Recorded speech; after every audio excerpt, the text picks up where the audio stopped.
Olá, tudo bem? Bem-vindo ao Política Real. A entrevistada da semana, Patrícia Palomo. Olha lá, conflitos de interesses, no limite da ética.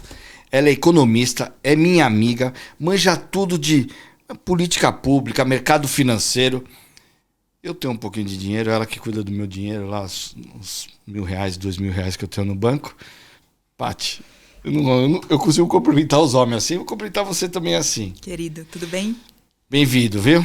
Muito bem-vinda. Você manja tudo do mercado financeiro. As pessoas conhecem pouco esse tema, né? Conhece pouco esse tema, não conhece? Conhece pouco. Deveria ter mais na escola.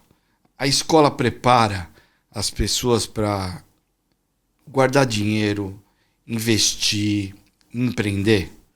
Não, definitivamente não. Há tentativas agora de inclusão da pauta de educação financeira dentro, né, do currículo, mas hoje a escola não é efetiva para preparar um indivíduo para tomar decisões financeiras. Né? E as decisões financeiras, assim, ela começa num pensamento lógico, matemático.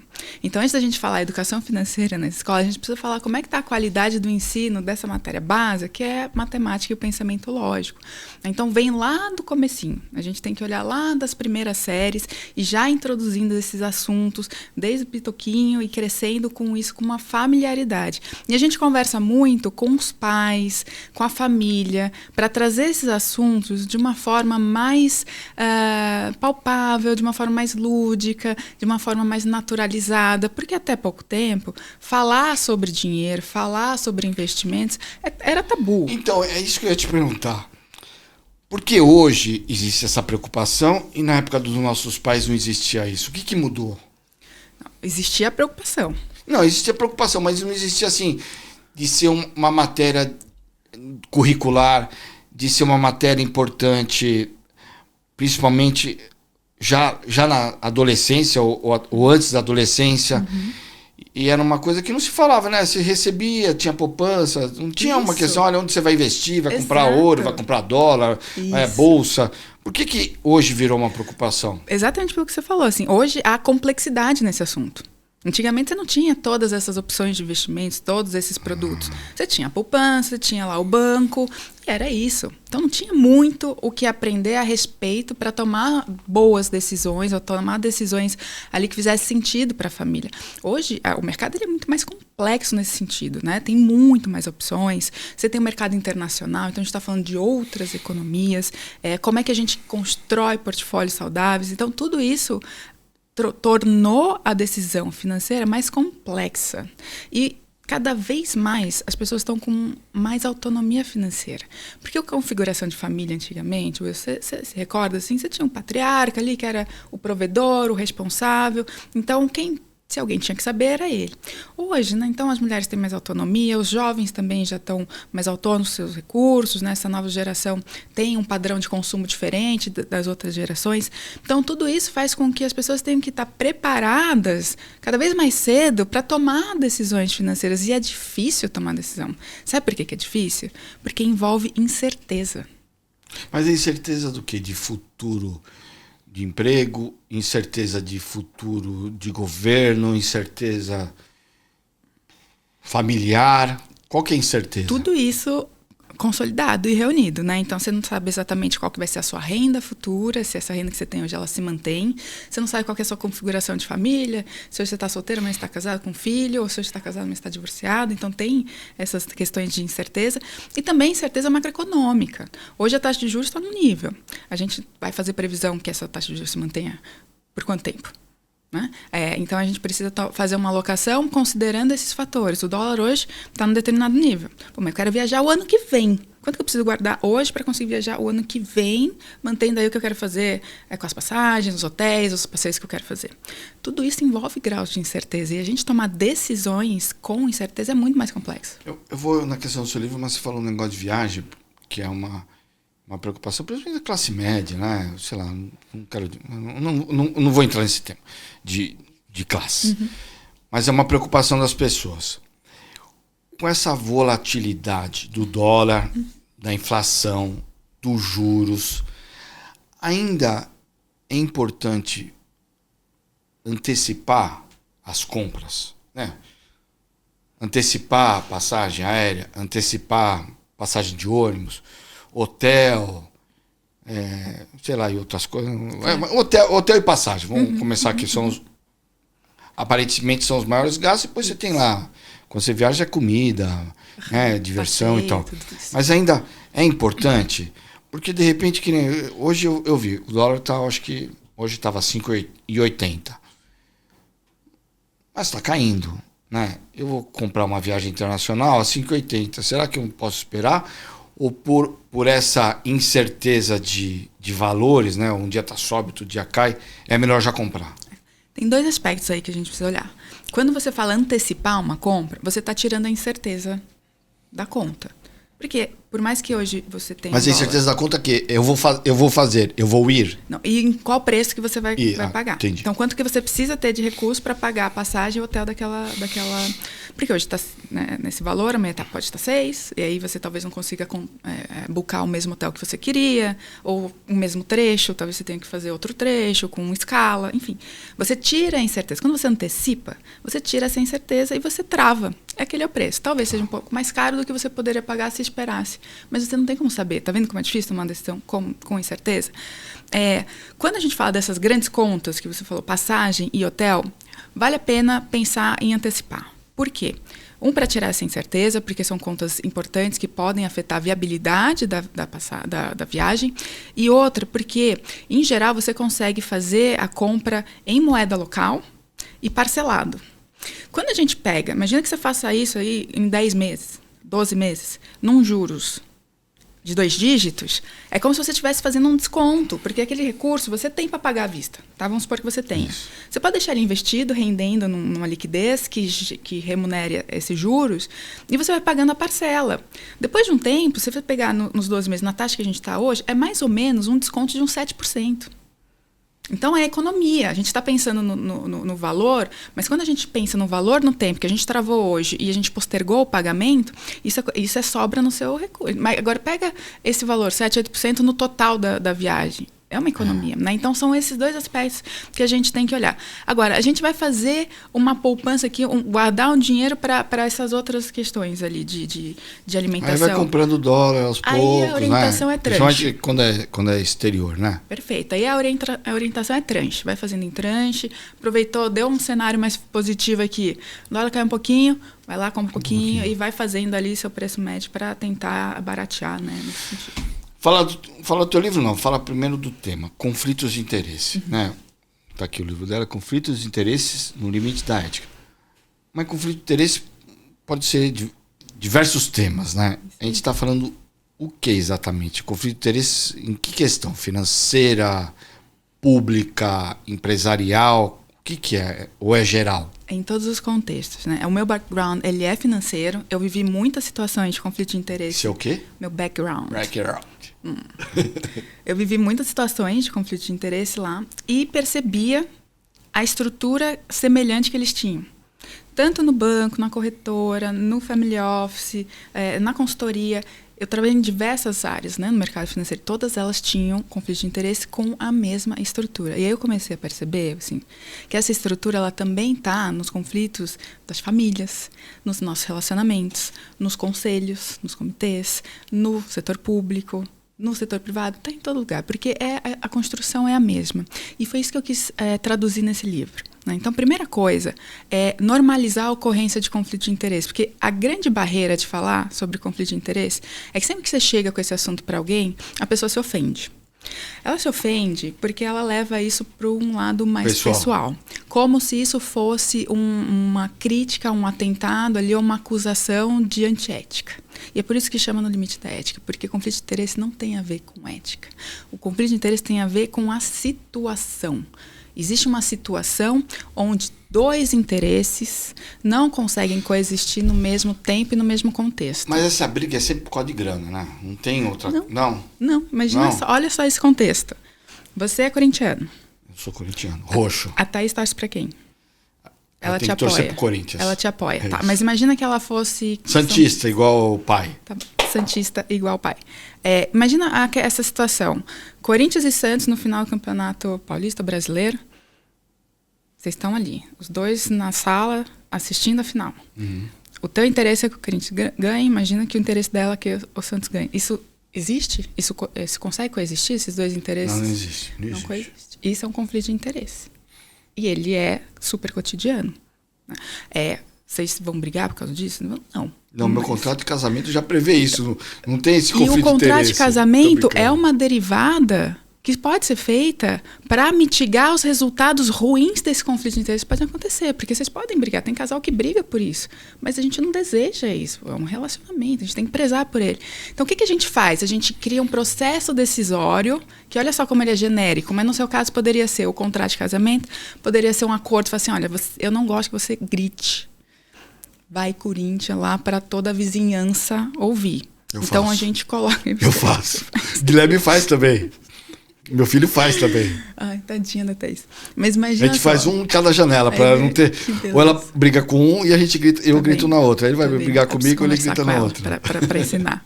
Mas vocês poderiam pré-acordar de não haver isso. Poderia falar, você assiste num quarto, eu assisto no outro. Essas combinações, elas são o que eu chamo do mudar o processo decisório para não ter a briga, para não ter o conflito. Então imagina, isso todo mundo vive. Todo mundo vive também, quem tem irmão, aquele conflito de dividir o sanduíche, dividir o chocolate, dividir o brinquedo. Né? Então vamos por a comida. Chegou a tia ama vocês, mas ela trouxe um pedaço de torta, que tem que dividir entre 2 irmãos, vamos colocar nessa situação. Se a gente olha friamente, assim, qual que é o incentivo que o irmão mais velho, por exemplo, tem? De pegar tudo para ele. É o mais velho, né? É o que ele quer. O interesse dele é comer ele. Pô, mas o menor também quer. Então, os interesses, assim, não dá para os dois terem toda a torta no mesmo momento, na mesma situação. Então, o que a gente faz? Vamos criar um processo decisório aqui para a gente chegar num interesse que é mais alinhado, que é cada um ter a metade. Vamos colocar que esse é o desejo social do negócio. Isso é o quarteto de alinhamento que você fala no seu livro? Esse é o quarteto, porque daí a gente entende... Por que quarteto? Porque são 4 elementos. Então, a gente entende qual é o interesse. Vou usar esse exemplo para a gente falar sobre isso. Então, os 2 irmãos, cada um tem o seu interesse, que é ter toda a torta para si. Eles não coexistem. Então, existe um conflito de interesse. Legal. Se existe esse interesse, o interesse gera um incentivo. Que no irmão mais velho é talvez usar a força, a velocidade, a esperteza para enganar o mais novo e ficar com a torta para si ou a maior parte para si.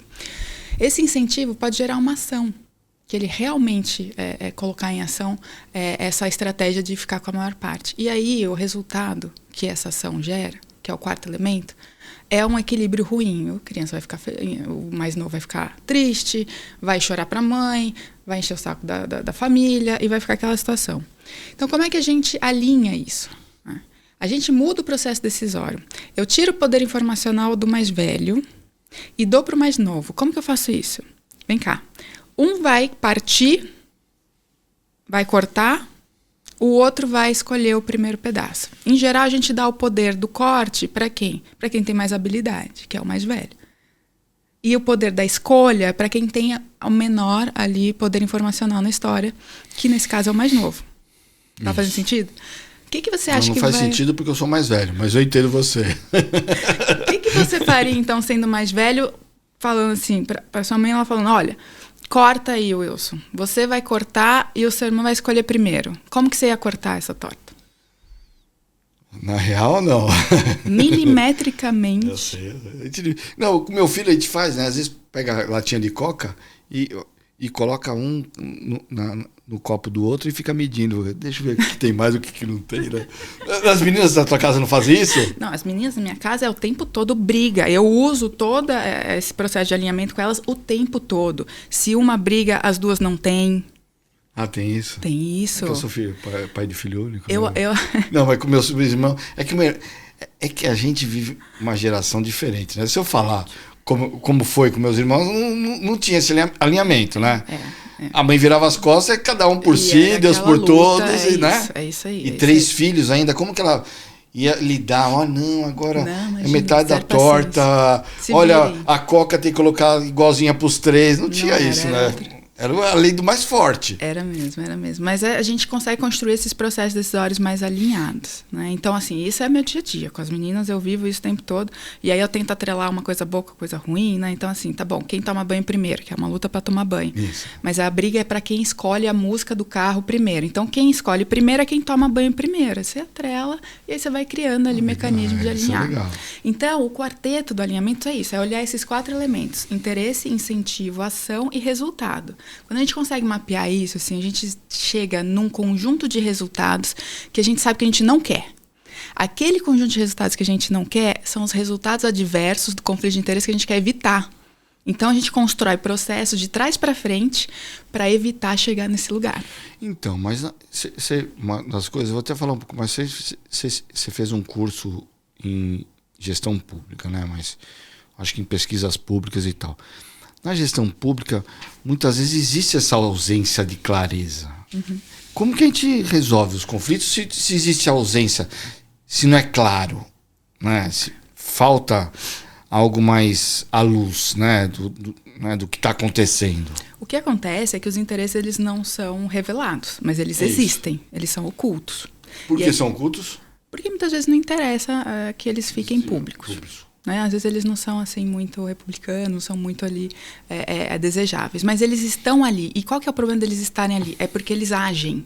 O interesse gera o incentivo, que gera ação, que gera o resultado. Isso acontece na prática, né? Então, o que a gente, como gestor público ou gestor privado, o que a gente precisa fazer? Se antecipar a isso. Vou contar uma história de qual que é o problema da gente não entender quais são os incentivos no setor público. Né? Então, Nova Delhi, lá no início do século XX, você deve conhecer essa história, teve uma infestação de cobras peçonhentas ali, que estava atrapalhando a população, e o governo britânico não estava dando conta de ter os agentes ali de combater as cobras. O que eles criaram? Uma política que remunerava a população. Cada indivíduo que trouxesse uma cobra morta recebia um incentivo financeiro. E aí as pessoas começaram a ter o incentivo financeiro de matar as cobras, levou a ação de matar e o resultado foi positivo, o número de cobras diminuiu. Só que o número de cobras diminuiu. E aí as pessoas não tinham mais da onde tirar aquela renda extra que elas começaram a se acostumar de ter. Isso levou, sabe o que, Wilson? Eu não lembrava disso, As pessoas começaram a criar cobras nas suas casas, para matar as cobras e levar as cobras mortas para o governo para receber aquele incentivo financeiro. Então, que acabou fazendo parte, essa escola é a história de bolsa, né? Acabou fazendo parte da renda familiar. O que acontece nesse caso? Você tinha uma situação que parecia que os interesses estavam alinhados, porque a gente ia combater ali a proliferação das cobras, mas o incentivo foi descalibrado. E aí gerou efeitos adversos que a gente não quer. É naquele conjunto que a gente não quer que não foi atuado. E hoje tem uma proposta que foi aprovada ali de a prefeitura remunerar os agentes para cada moto recuperada. O que você acha que vai acontecer? Essa estrutura já aconteceu em outro momento. Não então, vai voltar atrás. O que a gente precisa? A gente precisa parar e fazer uma análise que, em políticas públicas, a gente chama de análise ex ante. Vamos pensar aqui em todos os interesses que isso envolve, todos os incentivos que isso gera, as ações que vão decorrer disso e os resultados. Que resultados a gente quer e quais que a gente não quer? Se tem resultado que a gente não quer, o que a gente precisa mudar no processo? Para mitigar. Não é difícil fazer isso. Mas precisa pensar, precisa parar, precisa respirar, precisa conversar com as pessoas, com os especialistas, entender como é que isso acontece. Isso já aconteceu em outro lugar. E vai acontecer aqui. Se você vai direcionar os esforços para um único objetivo, o que você acha que vai acontecer com a dedicação desses agentes, com relação aos outros itens? Eu participei de um programa que chamava Bolsa Escola, que era um programa de incentivo de renda para a família, para elas manterem as crianças nas escolas, né? Que era de longo prazo, tinha toda uma questão de receber das escolas, e funcionava receber das escolas a ausência ou presença, né? Falta, né? Se ele estava cumprindo a meta, não lembro se era 80%, 90%, né? também não dá para querer 100%, né? Porque às vezes, nem nossos filhos muitas vezes na escola particular eles vão. Então, tinha uma meta, né, de entrada e saída. Isso. Virou Bolsa Família. Isso.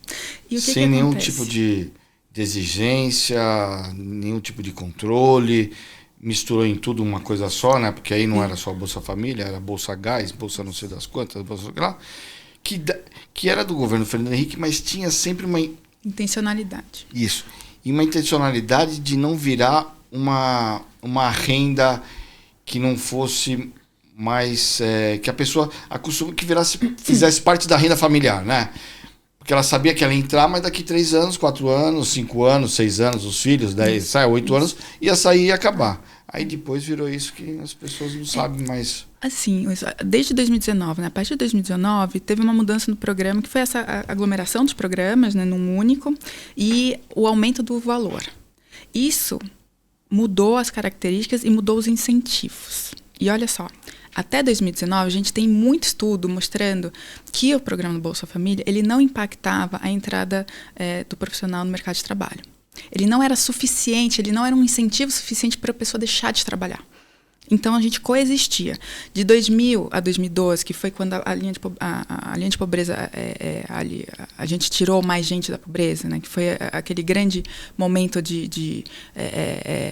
desse movimento. O que a gente teve ali? O efeito veio de duas partes. Primeiro, foi dos programas sociais, mas também da inclusão econômica, da inclusão do trabalho, produtiva do indivíduo. Então, e os efeitos foram praticamente os mesmos, tá? 50% para 50% para outro, praticamente. Tem estudos que mostram isso. Então, ali você via que o programa ele não tinha um impacto no mercado de trabalho. Só que desde 2019, com essa mudança da intensidade, o programa triplicou o valor. Triplicou o valor. Antes a gente tinha o valor mais ou menos do Bolsa Família equivalente triplicou o valor por indivíduo. Por família. Por família. Isso. Então você tinha mais ou menos o valor do benefício, 15% da renda da família. Hoje, esse benefício ele representa 35% da renda da família. E você me confirma se eu estou errado, e muitas vezes o valor que ele recebe é um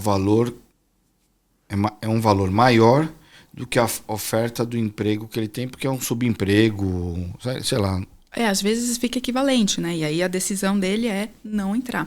O que aconteceu ou não entrar, também... ou ir para ali a parte de não formalidade, isso, né? Não formalizar, não registrar. Isso. Não registrar. Então, o que a gente está vendo, né, nesse período? O aumento da abrangência saiu de 14 milhões para 21 milhões de pessoas assistidas. Então, no afã de não deixar ninguém para trás ali no momento da pandemia, que foi válido, né, um movimento válido, mas a gente acabou incluindo gente que não deveria ser incluída. Né? Isso pesou nas contas públicas. O que representava 35 bilhões de gastos, hoje é mais 170 bilhões para a gente continuar com esse programa. Né? Então, aumentou ali o valor, aumentou a abrangência, aumenta o gasto. E o que acontece? Para cada 2 famílias que entram no programa, uma sai do mercado de trabalho. E como que mede essa questão do desejado do indesejado, né? Porque muitas vezes você vai fazer isso, né? Eu vou pensar isso. A hora que vai para a rua, o mundo às vezes é outro. Uhum. Até a economia muda, né? Porque claro. Você ficou planejando um ano, a hora que você vai para a rua, a inflação subiu, os juros não caem e tal. E muitas vezes já está pronto para a rua, você vai para a rua e vai ajustando, né? Porque não dá para ficar toda hora estudando. Se ainda tivesse uma economia estável, a gente não tem uma economia estável, a gente tem uma economia instável. Como que a gente faz para medir que os resultados desejados estão ocorrendo de forma correta ou esperado e indesejados também? E quando não acontecer, como que faz esse ajuste? Exatamente. Então, assim, existem modelos, métricas e quantitativos, estatísticos, que a gente consegue implementar e ir acompanhando esses resultados. É lógico que o resultado ele sempre é pós. Por isso que a gente tem que fazer uma análise antes, para entender assim, quais são os possíveis e mitigar aqueles que a gente não quer, né? Já desenhar a política para não chegar ali, mas pode ser que tenham outros resultados que a gente não antecipou, que é o que você está trazendo. Então, a gente já, na hora que a política nasce, ela já tem que nascer com um programa de avaliação de impacto. você não medir o impacto, como é que você vai saber se aquilo está funcionando ou não? Né? Então, ele já deveria nascer com esse programa. E esse programa quer dizer colher os dados, ter um grupo de controle. O que é um grupo de controle? É simular ali aquela situação como se não existisse aquela política. Porque se é naquela situação que não existe aquela política, os resultados são os mesmos, aquela política não está fazendo impacto nenhum. Né, que a gente chama, tem algumas formas de fazer isso, não vou entrar no tecnicismo, mas tem algumas formas, modelos econométricos que a gente consegue medir isso. Né? Quando a gente faz isso, a gente consegue ir estimando ali o impacto, se ele é existente ou não, ou se existem impactos divergentes daquilo que a gente quer. Por exemplo, as câmeras nos policiais, né? Aquelas unidades. Nos uniformes. Nos uniformes, perfeito. O que aconteceu? As mortes nas abordagens, ela diminuiu, que era a intencionalidade da utilização da câmera. Só que o que aconteceu também? Diminuiu o número de prisões, o número de abordagens, o número de abordagem. Então, a gente teve ali uma situação em que alguns incentivos não tinham sido mapeados. Mas, assim, isso a gente vai descontinuar o programa? Não, essas métricas, elas justamente existem para a gente poder corrigindo. Fazer os ajustes, assim, melhorar os incentivos, desincentivar aquilo que a gente não quer que aconteça. Então, mas para isso você precisa ter um monitoramento constante do impacto que essas políticas estão gerando na população, né, no salário. O que a gente quer impactar? É aquilo que a gente tem que medir. Por que muitas dessas políticas, eu vou te falando público, mas privado também, elas falham, né? Falham por conta de um pouco isso que você falou, de falta de interesse, de ajustes. Porque aí falha, a gente falha no nosso dia a dia, a gente falha com os filhos, falha, a gente falha, mas a gente acaba não desistindo, né? Se a gente diz, né? Na verdade? Não pode. Né? Pô, não pode desistir. Mas por que eu estou falando público, mas tem também políticas internas de empresas privadas que falham. E falham por quê? Isso. Então, assim, primeira coisa, o que a gente precisa para evitar falha? É você ter uma governança correta. O que é governança? É um sistema de normas, de políticas, de controles, de objetivos. Tudo tem que estar muito transparente. Por que falha? Porque muitas vezes os objetivos não estão transparentes, eles não estão claros. Então aí eu começo a andar para um lado, você começa a andar para o outro. Não tem clareza. Não tem clareza e às vezes não tem... Não tem clareza para quê? Para o CEO, para o governante, para o funcionário público, para o funcionário privado? Isso que eu te falo, assim, qual que é a missão... Para essa pirâmide? Qual que é a missão, a visão e os valores que é comum em empresa? Qual que é para a prefeitura? Qual que é para o departamento? Qual que é... Se você não tem clareza dos objetivos estratégicos, do que a gente está atrás, quais são os nossos comprometimentos aqui, a gente não consegue desenvolver ações que vão alcançar aqueles objetivos. Então, essa clareza da para onde a gente quer ir, como que a gente quer chegar, o que a gente está disposto realmente a abrir mão e não abrir mão, quais são ali os sets de comprometimentos que esse aqui é o nosso core, é isso que a gente precisa, o resto é acessório.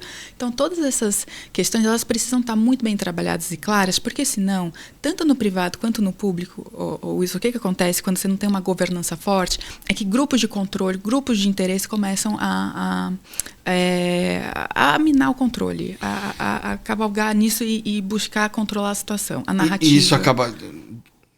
Porque o que você está falando vira conflito, né? Isso. Diminui conflito. Com certeza. A governança correta... Cria um alinhamento. Exatamente. É para isso mesmo. É para isso mesmo. A gente pega lojas americanas. Vamos para o privado, para trazer esse exemplo.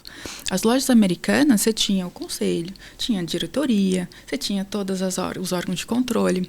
O que não estava legal lá?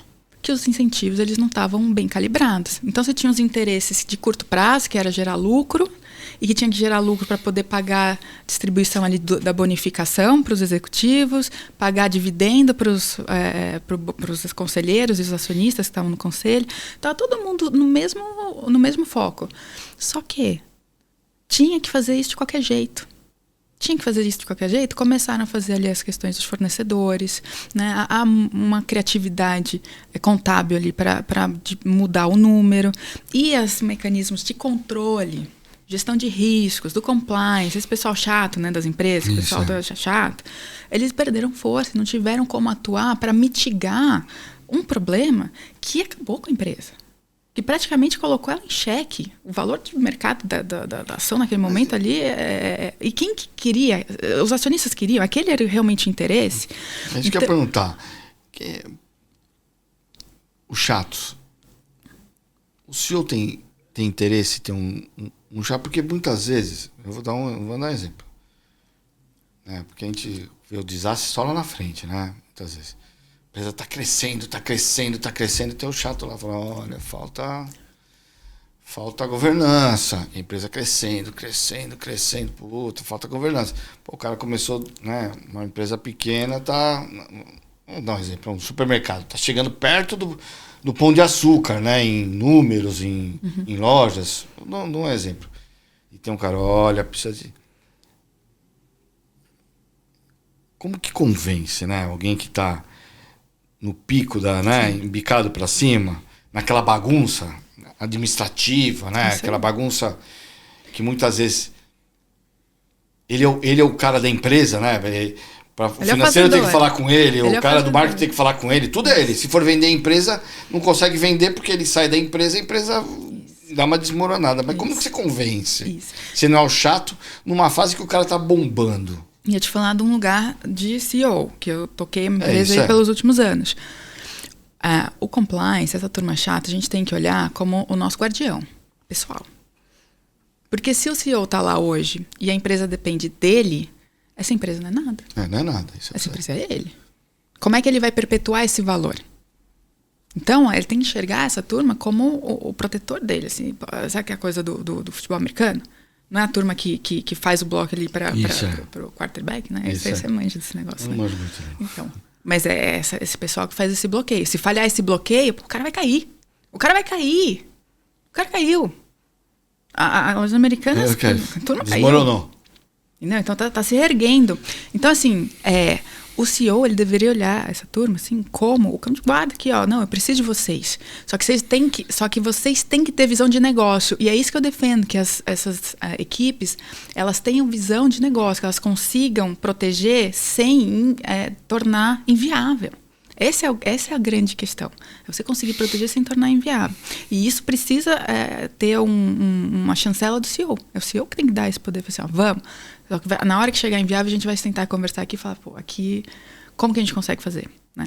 No caso dos americanos, ela era viável. Mas eles tiveram um incentivo tão perverso ali no caso de gerar resultado de curto prazo, tão acima do que era possível, que eles tiveram que partir ali para a situação extrema. E que foi muito ruim para a companhia, né? Para os acionistas, para todo mundo. E que é o que a gente tem que evitar. São essas situações extremas ruins. Então, a boa governança é uma governança que ela traz essa governabilidade para o setor público, ela traz essa facilidade de gestão para o CEO, mas que ela não impede que as coisas aconteçam. Né? Ela tem que ser o azeite, ela tem que ser o óleo que faz a não ter fricção nos processos. Entende? Muito se fala que, até acredito, mas quero confirmar que parte do resto do mundo acaba não investindo no Brasil. O forte investimento no Brasil não é por causa até vem por causa dos juros, mas muitas vezes vem por questão dos juros, mas um negócio de dinheiro em bancos, né? Não em oportunidades, né? Não em geração de emprego. Investimento direto. Investimento direto, trazer empresa, construir, né? Trazer uma empresa de carro e construir o carro aqui, uma empresa de eletrodomésticos construir aqui, por conta dessa insegurança financeira e jurídica. Existe isso mesmo? Ou é um meio que folclore? Porque se o cara quiser investir, ele vem, põe dinheiro e tem mercado e mete umas cláusulas no contrato e tal, e tá tudo resolvido. Não, são coisas diferentes. Assim. O mercado odeia imprevisibilidade. Essa insegurança jurídica, essa insegurança em relação à regra do jogo, isso é muito ruim para o capital. Mas a segurança não existe no mundo? Porque o mundo está desorganizado. Agora está mais. Então, isso cria até uma oportunidade para a gente. Mas você perguntou assim, o capital, o dinheiro, não gosta de imprevisibilidade. O mercado gosta de volatilidade. Volatilidade é movimento de mercado que abre a oportunidade da gente ganhar dinheiro. Sem coisa abrupta. Não é nem na intensidade. Volatilidade é você ter ali talvez uma má gestão, você pegar uma arbitragem que é lá do jogo. Entendi. Mas, se você imagina que você vai tomar uma decisão de investimento de longo prazo, que eu estou falando 8, 10, 15 anos. você tem ali uma projeção que está levando em conta algumas premissas. Se chega no meio daquele momento, inclusive. Exatamente. Né? Mas, pô, você começou a jogar o jogo, aí no meio do jogo muda a regra, aquelas tuas premissas, aquele teu Quem projeto. muda a regra? O governo? Vários, né? Tem vários agentes, atores que mudam. Assim, pode ser o nosso governo, pode ser o governo do outro lugar, pode ser... Né, pode ser o tarifaço. Pode ser. Né? Então, assim, essas mudanças muito das regras, né, dessas premissas, ela atrapalha a tomada de decisão e afugenta o capital, não dá para negar. E quer uma prova disso? O Brasil está entre as 10 maiores economias do mundo. Só que as empresas brasileiras representam menos de 1%, não chega a 1% do portfólio global de investimento. Por quê? Por conta disso. Eles não se arriscam. Uma economia que tem uma representatividade desse tamanho, que no mínimo, se a gente fosse equiparar, a gente teria que ter pelo menos 10% do portfólio do mundo global de investimentos. Não chega a 1%. Todo mundo quer pagar para ver. Não quer ver. Amanhã a gente já teve mudança regulatória do marco de saneamento, mudança regulatória das elétricas. Tudo isso é imprevisibilidade, não é só volatilidade. Não é a volatilidade boa que o mercado busca ali para ganhar dinheiro. É aquela que a hora que a gente perde dinheiro, ele não recupera. O cara sai e nunca mais volta. Quantas empresas a gente está vendo que estão saindo no Brasil, né, ali por conta dessa imprevisibilidade? Então, a gente fala em previsibilidade e ano que vem nós temos eleição. Como que fica o humor do mercado? É que eu vejo assim, um foi preso, caiu. O outro falou mal, subiu. Uhum. Como que fica o humor, né? Como que faz para ter um equilíbrio? Como que um equilíbrio não. O que o investidor tem que observar, né? Desculpa. Né? Porque fica esse mau humor. Tem esse mau humor? Uhum. Se tem esse mau humor, o que o investidor, o cara que vai investir, tem que observar, principalmente num ano de eleição? Assim, para mercado, né, para investidor profissional, assim, quem que toma decisão, a gente tenta simplificar as coisas. Né? Se a gente for pegar... Tem cenário eleitoral, tem a questão ali da prisão, tem lá fora que pode mexer em tarifa e mexer tudo. Isso tudo vai ter que ser avaliado e antecipado. Mas em termos eleitorais, o que a gente observa? Desde que o Banco Central passou a ser independente, política monetária ela ficou mais exógena, vamos falar assim, que quem define é o Copom, a turma. O cara vai baixar de 13% para 5% do nada. Uma canetada. Isso, Ele sofre pressão, vai lá na mídia, ele tem autonomia. Tá? Então, basicamente, o que a gente está falando da diferença entre candidatos é na política fiscal, que envolve gastos, arrecadação, impostos. E aí você tem uma dicotomia muito grande, que é o que o mercado classifica. Quem é o austero e quem é o gastador. Basicamente é isso. O que muda? Muda? Ser mais austero e mais gastador. Muda a trajetória da dívida. Se a gente é mais gastador, a gente está gastando mais, aumentando a nossa dívida e gerando pouco. Imagina a empresa está tomando cada vez mais dívida e não faz caixa para conseguir. Em algum momento ele não vai conseguir pagar essa dívida. E o que acontece quando os agentes que estão emprestando dinheiro para essa empresa percebem essa dinâmica insustentável da dívida? Para de pôr dinheiro. Ou para de financiar, né? ou de alguma maneira vai te exigir mais prêmio ainda, mais juros ainda para continuar te dando dinheiro. E isso impacta outras variáveis econômicas, que é isso que o investidor precisa entender, que existe uma correlação ali, uma ligação entre as variáveis. Se a percepção de risco do Brasil aumenta, da nossa dívida, isso mexe no nosso câmbio. O câmbio mexe no preço das importações, que a gente tem a rodo aqui para conseguir produzir. Isso gera inflação, que é um efeito que passa do câmbio para a inflação. A inflação comprime a renda do indivíduo. Isso vai ter implicação na própria política monetária, que é aquele que está quietinho lá, que tem autonomia, mas que vai ter que manter juros lá em 15% porque a inflação não baixa. Tem nem com tudo é correlacionado. E qual a relação dos juros, para quem não conhece? Porque muito se fala, mas pouco se explica, né? Por que o juros alto tem a ver com a inflação e por que ele não consegue pagar o juros, abaixar os juros, porque a inflação não baixa? Isso. Os juros e a inflação se conectam principalmente pelo consumo. Tá? Então, o juro... Mas você mete os juros lá em cima para o povo não consumir e a inflação baixar? Isso. Resumindo, é isso. Então, o juro ele é o custo do dinheiro no tempo. Né? Então, se você encarece ele, fica mais caro a população usar créditos, né, para consumir, consome menos, os preços arrefecem. Basicamente, essa linha. Porque tem mais produto do que demanda. Isso aí. Você está ótimo de traduzir. Estou tentando explicar para as pessoas. Muito bom. Então, assim, se a gente tem uma inflação pressionada, que os preços não conseguem baixar, porque tem política pública ali dando poder de compra para o indivíduo, porque o mercado de trabalho está aquecido, não porque tem muito mais emprego, mas porque tem menos gente. Isso tudo pressiona manter os juros no nível que está. E qual é o impacto disso para as pessoas ou para as empresas? É ruim, muito ruim. As empresas, eu acho que vai tomar empréstimo, o juros está lá em cima, né? Imagina você ter que trabalhar para pagar fazer juros. Capital de giro, aí está falando empresa, fica imaginando empresa grande, não é só empresa grande não, o cara do bar, capital de giro, o cara da vendinha, capital de giro. Isso aí. Ele paga os juros, né? Porque as empresas grandes ainda vão pegar dinheiro lá fora, e tem outros caminhos para fazer empréstimo, né? Para os pequenos, fica estrangulado. Paulada é grande. A margem é baixa. Aí você pega nosso PIB, 70% quase, né? 66% é serviço. Margem pequena. Se você não tem ali uma gestão financeira adequada, ali, equilibrada, esses juros levam todo o teu faturamento. A inadimplência das empresas está subindo. A inadimplência das pessoas está no nível recorde, ou seja, as famílias não conseguem pagar as suas dívidas. Elas estão endividadas e elas não estão tendo capacidade de pagar as suas dívidas. Porque realmente o juros está alto e porque elas são incentivadas ao consumo. A gente não tem políticas públicas assim, que incentivam poupança de longo prazo. Essa é uma tecla que eu fico batendo sempre, porque isso é relevante para o nosso crescimento. Para a gente conseguir ter crescimento da economia, a gente precisa ter poupança, a gente precisa investir.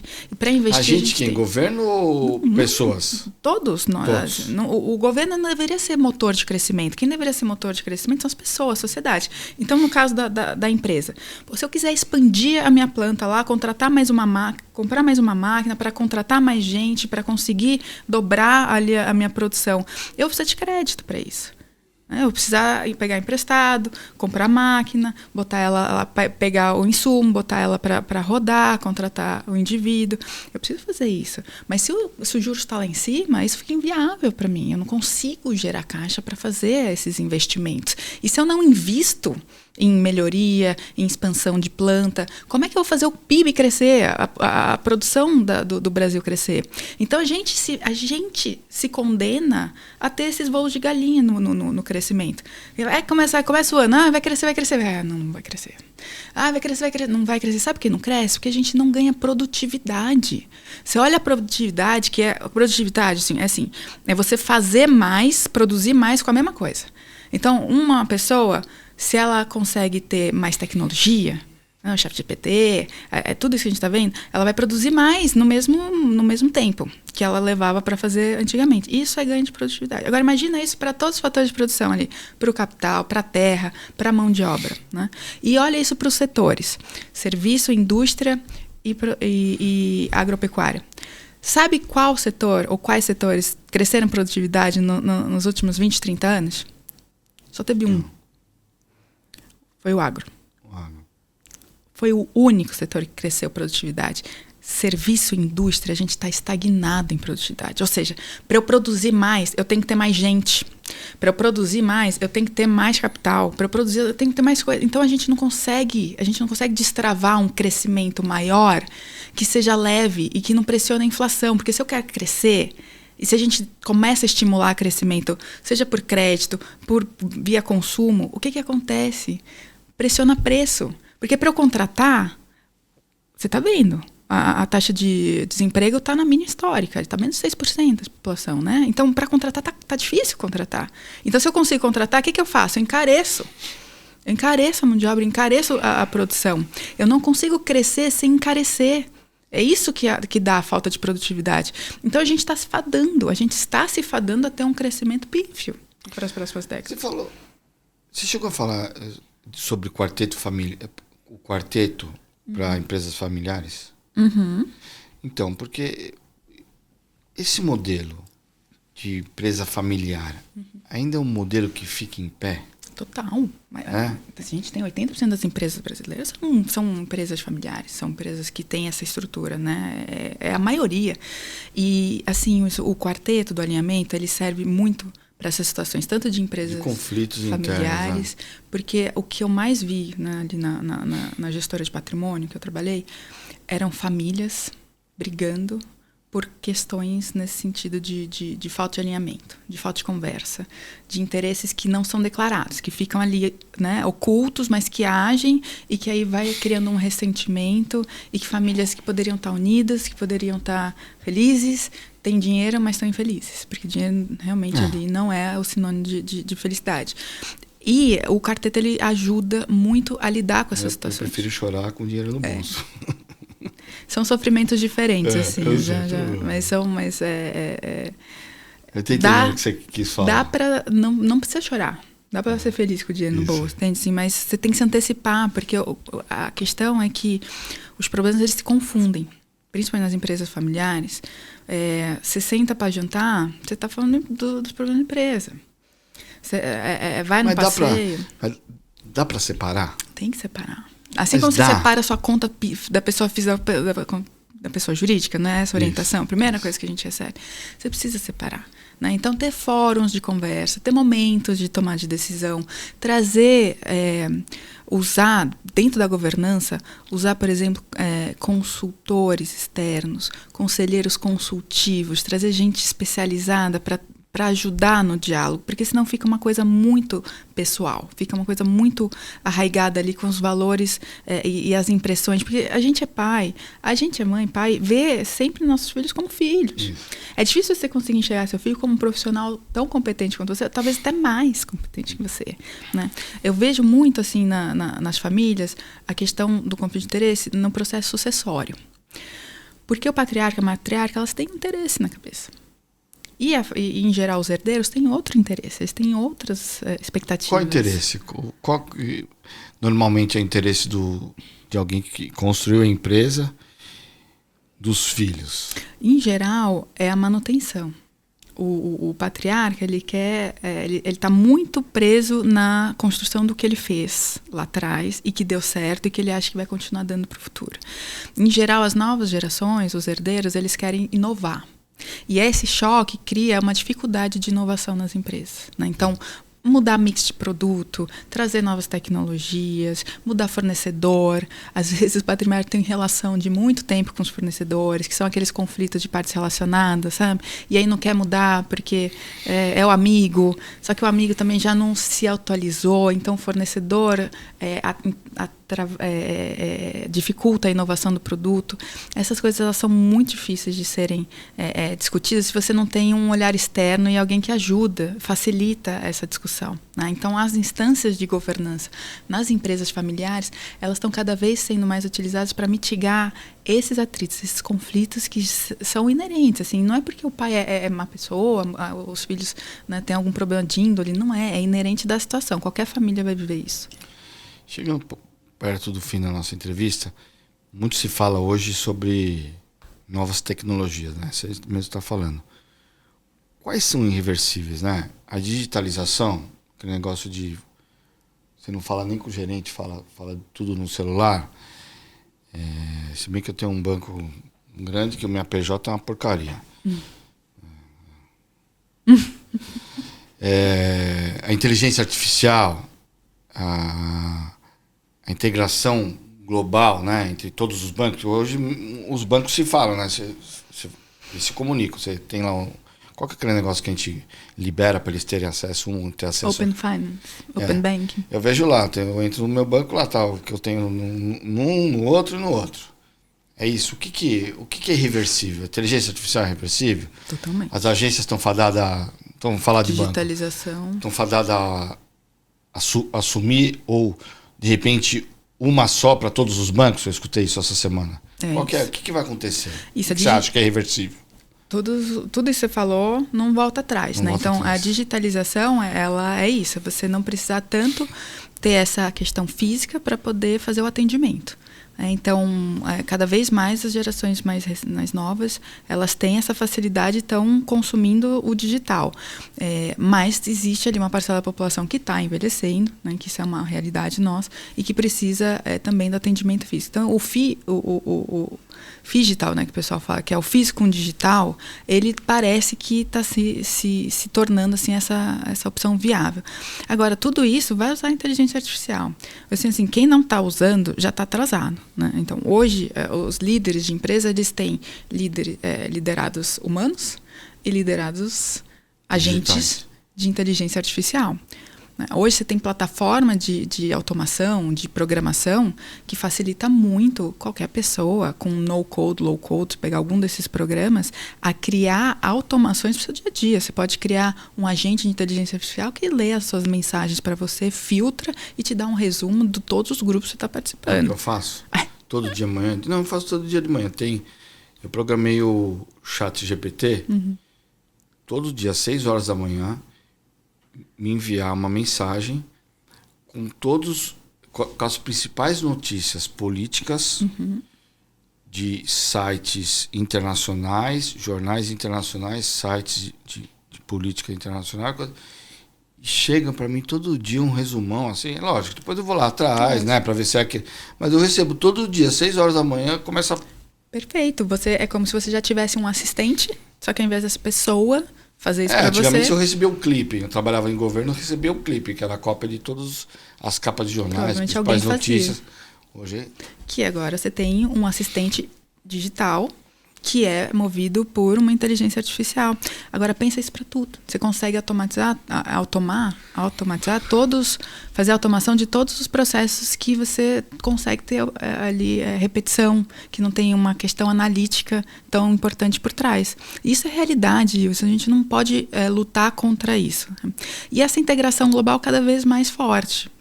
As barreiras físicas, elas não impedem a transferência de conhecimento, a transferência de capital. Então está cada vez mais fluido isso, né? Então até é uma forma da gente se proteger, inclusive, né? A gente não deveria resistir a isso e sim cada vez conhecer mais, se aprofundar mais nesses temas para conseguir circular e adaptar também a nossa realidade para essa realidade que veio para ficar.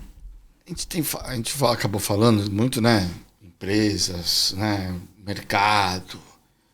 Falou pouco do pequeno investidor, né? Aquele cara que a gente fica falando de poupança, ou eu mesmo, né? Recebe guarda 2, guarda 3. Como que esse cara... Qual o conselho que você dá, ou qual a orientação que você dá para esse pequeno investidor nessa baita bagunça, juros altos, inflação, tarifaço? Qual conselho que você daria para ele montar uma carteira? Assim, primeiro que não tem... Que resista a esse, né? Não tem carteira genérica, né? Acho que essa é a primeira questão, assim. Cuidado com carteira genérica. Que é carteira genérica? Isso, você abrir o banco lá, ou a instituição financeira que seu recurso está... E ficar colocando dinheiro naquilo que os gerentes te mandam. E o que está ali sugerido. Porque aquilo não é para você. Aquilo geralzão, é uma persona, né? Que foi criada por eles, assim. Acho que a grande questão, assim, uma carteira que ela é blindada, é uma carteira que é feita para você, para os seus objetivos, para a sua realidade, né? E isso pode ser, talvez, no começo, só uma reserva de emergência. Tá tudo certo, porque todo mundo tem que ter. E aí, só depois de composto, aí você vai pensar em outras questões.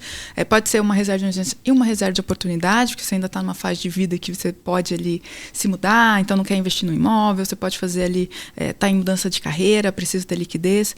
Então, depende de como você hoje está a tua realidade. E uma carteira que não vai ter problema é uma carteira que está refletindo a tua realidade. Então, a gente tem que buscar sempre criar ali o investimento focado nos objetivos do investidor.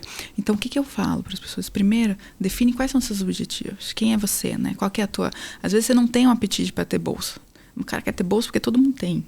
Mas isso não é para você. Então, assuma ali... Até porque você não tem nem estômago para ter bolsa, né? Porque bolsa é um negócio... Que vai, né? Estamos ganhando, de repente... tarifaço, cai. E se é o único dinheiro da pessoa, se é o único dinheiro da pessoa, ela não dorme bem.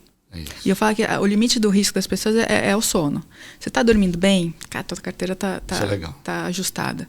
Você está pensando no teu dinheiro antes de dormir, é aquela que vem, aquela ideia que não está certo para você. Muda, né, aceita um retorno menor, mas que seja suficiente para aquele teu objetivo e dorme bem. Porque o dinheiro, investimento, uma coisa que eu queria registrar assim, investimento ele não é o fim, Wilson. Ele é o meio. A gente não investe por investir. A gente investe para alcançar algum objetivo. Então, olhar o recurso, olhar dinheiro, investimento como uma finalidade está errada. Você vai se frustrar, porque o mercado é isso. Sobe, desce. Assim, você vai ficar feliz um dia, triste outro. Feliz um dia, triste outro. Não faz isso com você. Usa o dinheiro para alcançar os teus fins, né? Os teus objetivos. Né? E ele é um ótimo meio para a gente acelerar, alcançar os objetivos. E para encerrar, qual o recado que você daria para... A gente falou muito do quarteto, de conflitos, mas qual o recado final que você daria para empresa familiar, empresas familiares, empresa, setor público, para tratar de forma lúcida essa questão de conflito? A gente falou muito, mas qual que é o recado que você dá para... Porque ainda a gente falou, mas ainda vai ter a reunião de família que um não vai olhar para a cara do outro. No setor público, o diretor não fala com o secretário, que não fala com o gerente. A empresa, o CEO não quer falar com o cara de baixo porque não, de alguma forma acha que tem um interesse diferente. Qual o recado para isso ser tratado de forma lúcida?